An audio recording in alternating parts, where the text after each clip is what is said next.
And we are here with Ernie Live, coming to you from the cast party for The Secret Garden, presented by Theater Under the Stars. Did you have a good time tonight, Walt? I had a great time tonight, Ernie. Thanks for asking.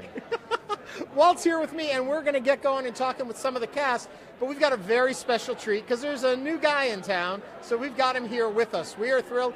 Dan Connectus is with us, and we are so excited. Very good. You got my last name correct. Did I get it right? Yeah, I have it, us. Connect us, and I have it a little phonetically spelt right there. That's terrible. You have a cheat sheet. Okay, but before we go on, there is a lovely lady sitting next to him, our friend Hillary Hart. Hello, Hillary. Hello. Did I get your name correct too? You did, Hillary Hart. It's the alliteration. It helps. It's so beautiful. Now, who are these two? They are the two responsible for everything you see that happens at Theater Under the Stars. We have our artistic director and our managing director, and together they're the two sides of the coin that make all the magic happen. Executive director. Oh, executive director. I'm sorry. Thank you. It's so important you get those titles correct. Walt is my executive name tag guy. We're out of name tags. All right, we've got one. We got one name There's tag. too many people, so So, sorry. first of all, let me just ask. Both of you are relatively new to the organization. You still wet behind the ears. You're so new. This was my 5th week. So very, very new. You come in as an artistic director, and other people may have put together a season. How does it feel working on a show that wasn't of your choice? Would it have been a choice of yours? Well, The Secret Garden is an easy one to just enjoy and take credit for because it's so moving. I was telling the composer who's here tonight, Lucy Simon, that no matter what point I go in to watch the show, and tonight it literally was the last 5 minutes, the minute the end moment comes and the resolution, I'm crying because it's it touches on something that's so universal. Yeah. And so taking credit for something like that is easy. Now, You know, I picked the whole season that all the theaters do. So if you picked. like a show, thank me. If you don't, Hillary's here. And Hillary, executive directors have a lot of responsibility. We do. Your job right now is to give a very brief summation of what is the story of The Secret Garden. The story of The Secret Garden. Well, I think the story of The Secret Garden, Reader's Digest version, is a story of redemption. It's a story of hope. And I think it's a story of healing, which is exactly what I think our community and the greater Houston region needs right now. You know, we were very fortunate at our invited dresses.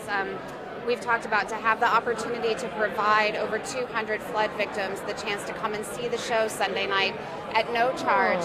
And so many of them had such positive things to say because you need that respite. You need that message of hope and healing and community coming together in sometimes very disparate ways in order to move on, and I think that's what Houston's about. I think it is about that. Well, you sense know of what? community. You've also made it available that one of our lucky viewers tonight is going to get a chance to win a pair of tickets to come and see the show.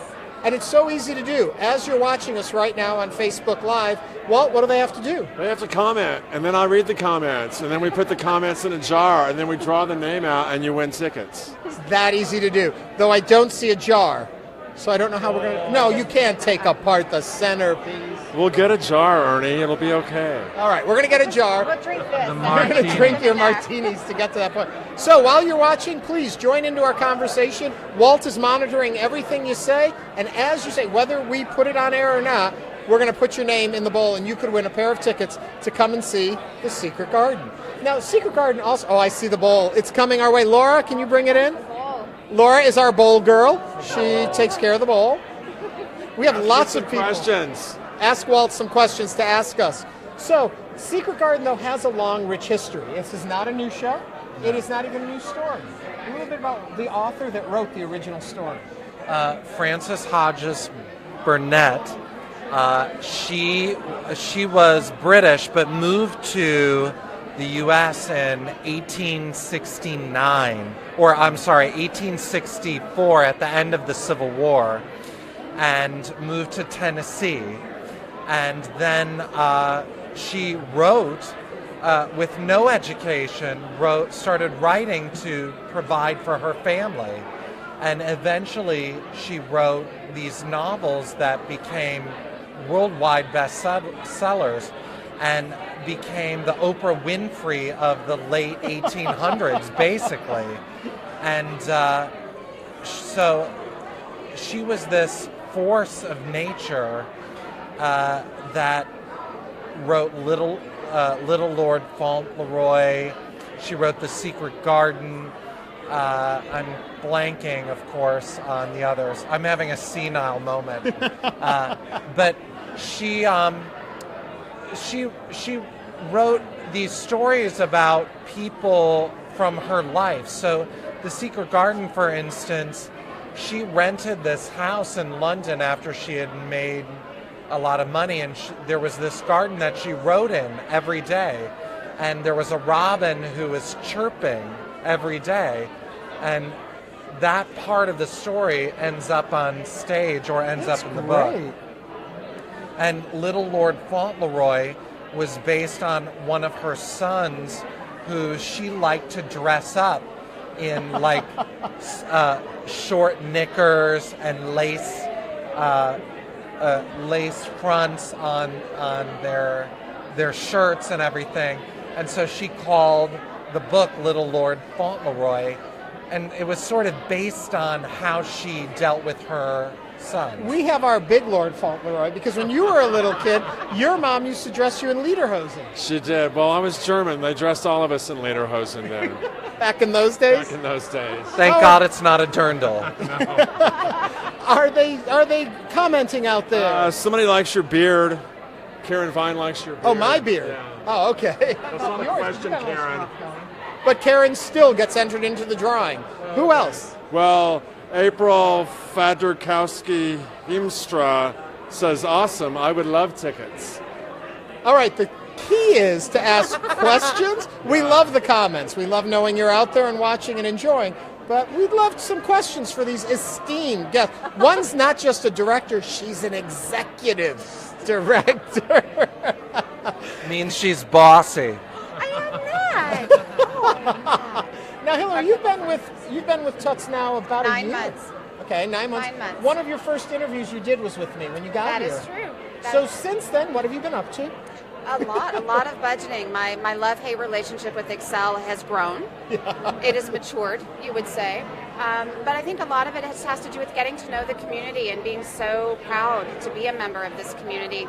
And getting ready. We're getting ready. We're on the cusp of announcing the 50th anniversary. I am so excited, and I work with you people all the time, so I want to know some dirt before. We'll turn off the camera, but I want to know some early dirt. We'll see. We'll Karen see. Vine has a good... Oh, wait, we've got a question. This just in. Is it in? No, that's not a good one. We'll get back to Brandon Doan. Hold Brandon on. Doan wants to know, how long did it take to put this certain production on stage? It's been over a year in the making. It started out at Shakespeare Theater Company in Washington, D.C., then transferred to Fifth Avenue in Seattle, and now has come to us with the hopes of moving on beyond. So, And if people are familiar with it, Secret Garden, it had a Broadway run, wow, Oh my gosh. 20 years ago? something like that? 1991, Oh, wow. and then it toured. And this is an interesting fact. In 1991, the 4 shows that were nominated for Best Musical were The Secret Garden, Once on This Island, Miss Saigon, and Will Rogers Follies. And the one that won Best Musical, Will Rogers Follies, is the one that's rarely done. And the other 3 are done all the time. Secret Garden is done at community theaters, colleges, high schools, professional regional theaters all the time. Wow, that's So, the same thing the that's year that fun. Dreamgirls was up for the Tony. So was 9. And nobody Everyone does thinks 9. Dreamgirls won, but 9 actually won. Yeah, I know. A little, the more you know. A little soupçon. Before we get say. back to questions from the audience for Hillary, I'd love for you to take a moment and address the situation I think a lot of people don't realize or think about. The impact the storm has on the arts community.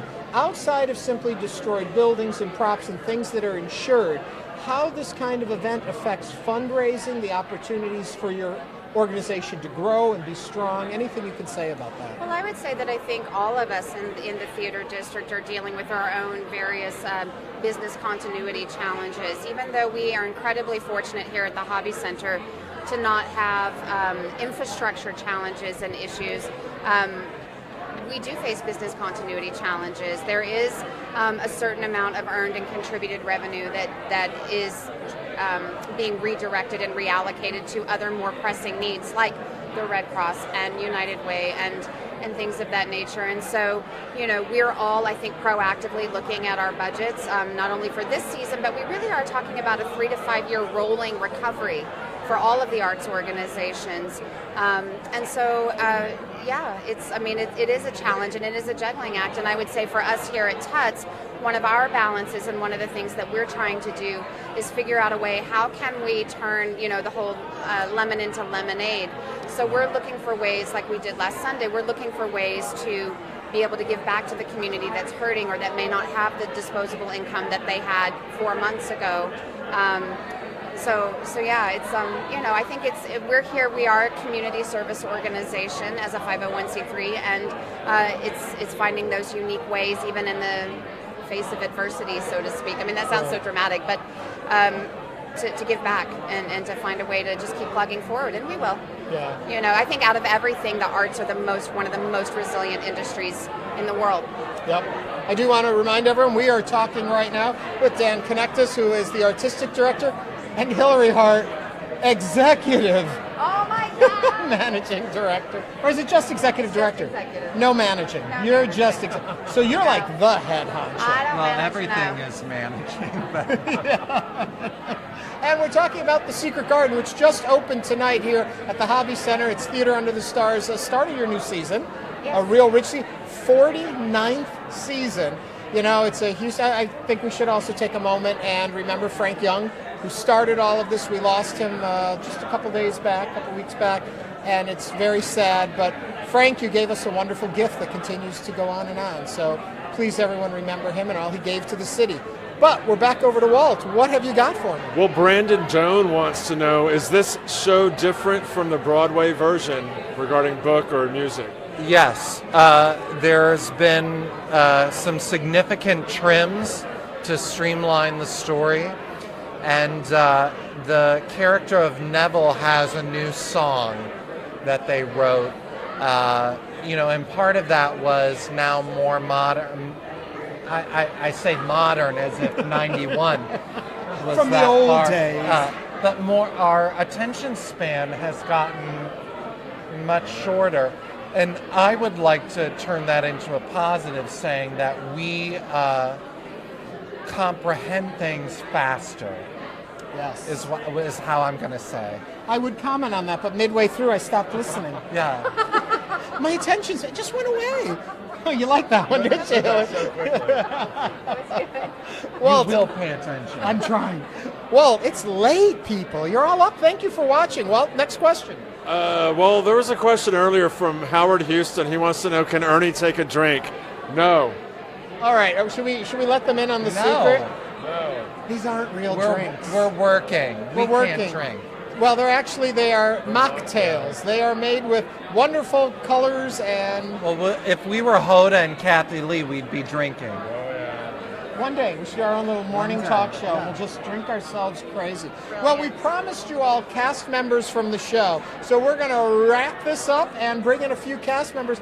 Thank you so much for everything you give us and all the work you have yet to do. It's going to be heavy. What Yet.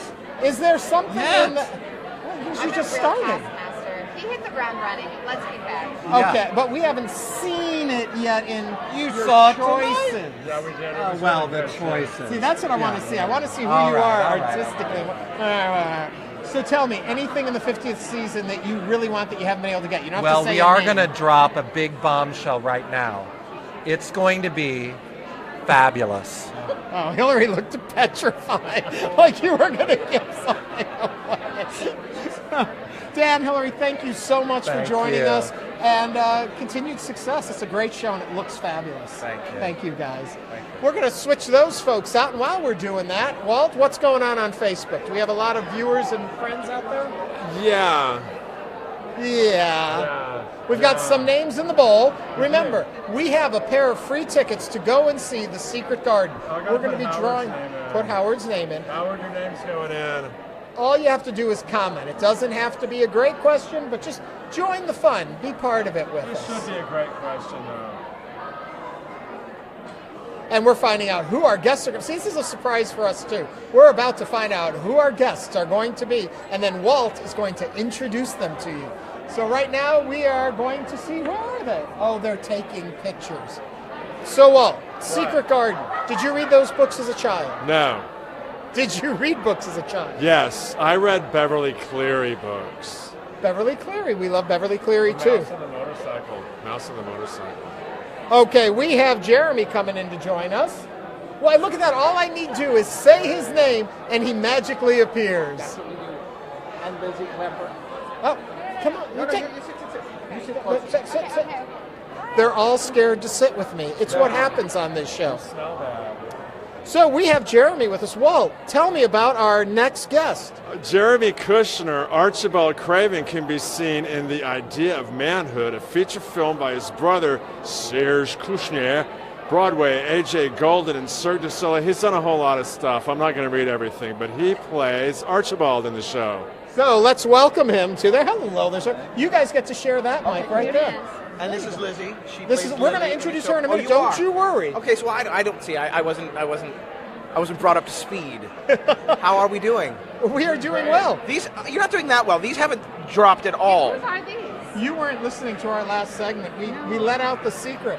They're mocktails. Oh, that's sad. I know. They're It's... very beautiful. That almost makes me want to cry. Walt, I have a second guest sitting here with me. Who's my other guest? Your other guest is Lizzie Klemperer, who plays Lily Craven. I said that right, didn't I? Perfect. I'm German. I can do that. She's thrilled to be making her Tuts debut. She's done a bunch of stuff on Broadway. And I heard she's also thrilled to be making her Ernie Live debut, too. That's also true. Thrilled. So tell me a little bit about what drew both of you into The Secret Garden. What is it about the play, the musical, that works for you? I mean, it'd be easier to say what doesn't work. There's nothing. It's such a perfect piece. I think everybody in the arts community kind of reveres it in a way. It's one of those pieces that everybody wants to do. So Would I be going too far to call it a modern day classic? absolutely not. That's not too far at all. I love how you kind of got a garden thing going on your dress. Thank you. And you definitely have it on your tie. We called each other. We said we didn't actually. We didn't. We showed up. I almost wore that dress though. Yeah. Oh my God. Actually, we were talking about swapping because we didn't feel like we were fitting in our respective I don't outfits. think you'd have fit in that dress. I- the way you're- she fits in that dress. No, it would have been much different. It would have been much different. I don't know, but yeah. Jeremy, same question to you. What drew you in, did you love about The Secret Garden? Well, first Oh, is look at having this it. real drink. Oh, This is see. what happens when you're a leading lady. Only the artistic But director of the Dan, theater he is is so delivering cool. drinks. See, that's why you come to work here, because the artistic director brings you drinks. Life is good. No, I think that Lizzie said it perfectly. It's such a beautiful piece. For me, I have two little girls, and I'm away from them right now, and so it definitely strikes a chord for me as far as being a father and what that means and what that would mean to not be with your child and for their own good, but still it destroys me every night. Really? Yeah, because I'm a baby too. Like I cry at Hallmark commercials, but this show for sure is so beautiful, and get to have those emotions is a big treat. One reason I'm happy to have you here with us is to see that you don't actually have a hunchback. Wait, You don't? what hump? There you go. But I do think it's fascinating the way you hold yourself throughout the entire piece. I have a little help. I've got a little bit of prosthetic help, but there's definitely. But you've got to keep in mind the physicality of it Yeah. the whole time. Yeah. How hard is that as an actor? I think you can ask an actor, how do you remember the lines and all that, and they all know, they can do it and all that. But something like that is something you must constantly keep in the front of your mind, I would think. I like it. I mean, honestly, when you can grab onto something physically in a character, to me, it helps you sort of stay grounded in there, because you step off stage, and I'm not the kind of actor that needs to be in a bubble for the whole show.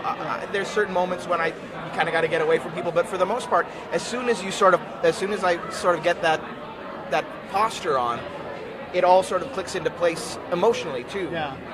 So it's actually kind of a cheat, really. So it's easier. Now, flash forward, if this was running on Broadway, which we hope it someday does, doing this 8 shows a week, 4, 5, 6 months down the road, Dan Connectus will be paying for a masseuse backstage. Right, I was thinking about that too. After a little while, yeah, it must be fun to do it. But then, oh my God, what it must do to your back every night. Yeah.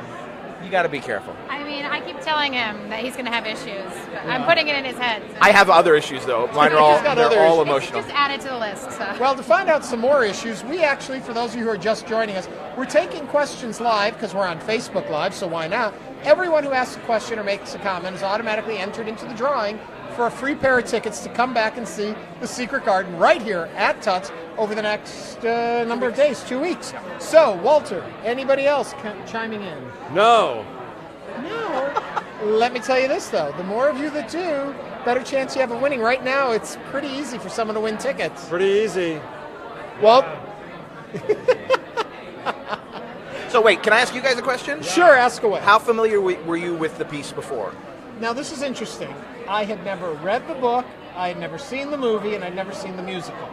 And I was aware of it for a very long time, and probably from the Broadway run of it initially.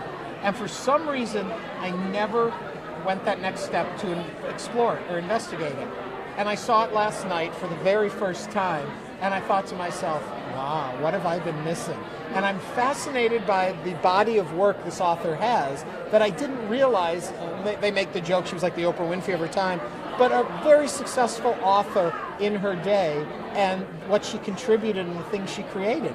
So for me, it was eye-opening and really a beautiful story, beautifully told. It's actually funny because, being in theater, you would think that this show would have been like front and center on my radar, and for me it actually wasn't. I mean, I knew Lily's Eyes, I've sung it before, I knew the story, but I don't know what it was about this piece that for some reason it wasn't. And then as soon as I started learning it and investigating it, I was like, oh my God, why has this not been front and center? I just, we're very lucky to have Lucy Simon here with us tonight at opening and to sit down and talk with her. She's the composer of the show, for those of us that don't know, but to unfortunately tell her that, to say, I didn't know until, and now it's like that I didn't know the piece. Yeah. Lizzie, how about you? Your relationship with it?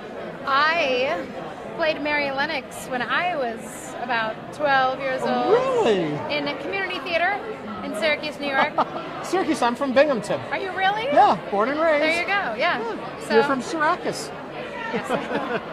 As we called it, because we were so cheeky back then. Yeah, so I have to go through Binghamton when I go home from New York City to Syracuse. People always ask me, well, where's Binghamton? It's 3.5 hours from New York. Yeah. But now it's not as far because the highways are better from when I was That's a kid. probably true. That makes sense. So what's it like watching it from a different point of view? It's awesome. I mean, Daisy Egan was a part of this production before, so she was always giving the same answer, that when you go back and do the show again, and it's true for me as well, you sort of look at yourself a little bit, and you can kind of see yourself as that child and remember the things that you were thinking and feeling, and it's cool to do. I've never done a show in a different part again like that, so yeah, it's like a little bit healing also. I saw Walt just throw a name in. Do we have a question? Jesus Acevedo Jr. would like to know, how would you guys describe the play to newcomers of the material? To someone who's never seen it before. Beautiful, emotional, those are words I would use. It's for everyone. It's a bit dark, it's a bit magical, it's epic. Yeah, it's a story of rejuvenation, it's a story of rebirth, it's a story of healing. It really, and it sounds so corny, I know, being in Houston and being at this time in our, whatever your political views are, being at this time in the world, it's really kind of important, this piece. It's a story about this father and this niece healing each other through rediscovering love and rediscovering their family and rediscovering a reason to go on. I think that if just that is enough, I think, for anyone to come here and get a little bit of like, it's going to be okay. Yeah. You know what I mean? And I this think show what's really really does fascinating for me, and I don't want to give away anything of the ending, but and I think you'll know what I'm talking about when I say your character's reaction in the end and how he handles the things the way he does is so refreshing, as opposed to how it would, if it were written today, how it would probably be handled, if you know what I'm talking about. Sure. Thoughts on that? Well, I don't know. I mean, I think that Boy, that's a real empty question for those of you who don't know what the show is. it really is. No, I mean, because I think within any show that is about healing, there's also a certain amount of forgiveness that exists, or it has to, because you have to take responsibility for whatever it is you're healing from in order to then grow from it. You know, the first step in being right is to admit you were maybe wrong. Yeah. And so I think that that's a big part of it. That's a big part of it for me. And then to release sort of all of that negativeness or the negative energy from whatever the situation is, to then move on to be in a position where you can accept love and you can enjoy love and you can be totally happy and free to exist in this world again. Yeah. Let me toss a question to Lizzie in kind of a whole different direction. But one thing that I noticed was at the curtain call, the number of people on stage. And I thought to myself, how refreshing it is that big musicals are still being produced.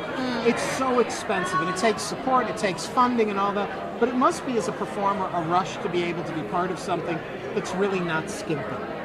Yeah, you know, like you said, it's not done a lot, and everybody is tightening their belts. We were talking about this the other night, and there's so many opera companies and theater companies that are having to do different types of shows because that's what they can afford. So absolutely, I mean, that's the nice thing about being here. You feel like you're truly given the full treatment, and we're just feeling very lucky. I think I got another tap for Walt. Do we have some? Karen Vine wants to know, how long is this show in town? In town. In town. We're here until the end of next weekend, so that's the 23rd of October? 22nd. October. Sunday the 22nd, your last chance.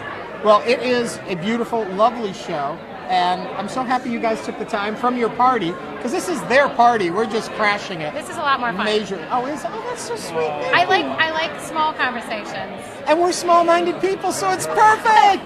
She That's found exactly us. what I meant by small. Well, we have some very important business to do. Is there any more people that didn't get entered, Walt? Well, no.